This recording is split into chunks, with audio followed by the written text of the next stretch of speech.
இந்த 4 திட்டத்தில் மட்டுமே இதனால பயன்பெறக்கூடிய குடும்பங்களுக்கு மாதம் 4000 ரூபாய் மிச்சமாகுது. 4000 ரூபாய் மிச்சப்படுத்திட்டாரா? அப்படின்னா மிச்சப்படுத்திட்டாரு அவரு. திட்டம் போட்டது பூரா குடும்ப சொத்து ஏறதுக்கு தான் திட்டம் போட்டாரே தவிர மக்கள் வாழ்றதுக்குலாம் எந்த திட்டமும் போடல.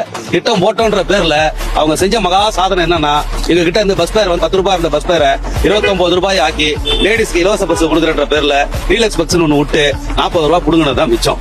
அப்புறம் அந்த 1000 ரூபாய் கொடுக்குறன்ற பேர்ல மகளிருக்கு வீட்டு வரி 4500 ரூபாய் இருந்தது. எடப்பாடி ஆட்சி விட்டு இறங்கும் போது அப்படியே 9000 ரூபாய் ஆக்குனாங்க. அப்படியே 9000 ரூபாய் ஆக்குனாங்க. அதுல ஒரு 4500 எடுத்துங்க. கரண்ட் பில்லு என் வீட்டுல 1500 ரூபாய்க்கு மேல கரண்ட் பில் ஆனதே கிடையாது. 2 ஃபேனு, ஒரு டிவி, 3 டியூப் லைட், ஒரு 0 வாட்ஸ் பல்பு பாத்ரூமுக்கு, அவ்வளவுதான். 1500 ரூபாய், 1200 ரூபாய், 1300 ரூபாய் மேல ஏறினதே கிடையாது. இன்னைக்கு 2500 ரூபாய் கரண்ட் பில். அதான் ஸ்லோ பாய்சன் மாதிரி. அப்பப்போ ஸ்லோ பாய்சன் மாதிரி இவ்வளவு ஏத்திட்டேன் தொலைச்சிட்டீங்க.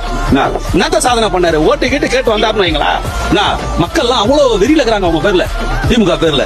அவங்க ஒண்ணுமே சாதனை பண்ணல. கேட்டா எப்ப பாரு மோடி மோடி மோடி, பணம் வரல.